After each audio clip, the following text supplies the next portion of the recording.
Hi friends, welcome to tech Ravi. Team India stylish opener Shikhar Dhawan అయితే తన retirement అయితే ప్రకటించాడు. ఇంటర్నేషనల్ డొమెస్టిక్ క్రికెట్లో తన ప్రయాణాన్ని ముగిస్తున్నట్లు ఒక వీడియో రిలీజ్ చేశాడు.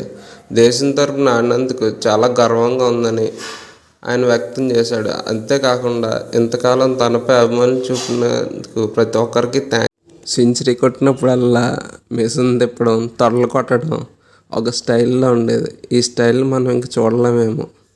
క్రికెట్లో ఓపెనింగ్ కోసం చాలా ఇబ్బంది పడుతున్న టైంలో శిఖర్ ధావన్ అయితే మంచి ఓపెనర్గా అయితే మనకు దొరికాడు. ఈయనైతే ఇండియా తరఫున 34 టెస్టులు, 126 వన్డేలు, 68 టీ20లు ఆడాడు. ఈ 3 ఫార్మాట్లు కలిపి 10,000 పైగా రన్స్ చేశాడు. ఇందులో 24 సెంచరీలు కూడా ఉన్నాయి. 2010లో ఆస్ట్రేలియా జరిగిన వన్డే సిరీస్లో అంతర్జాతీయ క్రికెట్లో అరంగేట్రం చేశాడు. అలాగే 2013 ఐసీసీ ఛాంపియన్ ట్రోఫీ భారత్కి వెళ్ళడానికి ఎంతో కీలకమైన పాత్ర పోషించాడు మన శిఖర్ ధావన్. వన్డేల్లో అయితే 153 రన్స్ అత్యధిక స్కోరు ఉండగా టెస్ట్లో 248 రన్స్ అయితే అత్యధిక స్కోరు. మన టీమిండియా ముద్దుగా గబ్బర్ అని పిలుచుకునే గబ్బర్ ఇంకైతే క్రికెట్ ఆడట్లేదు.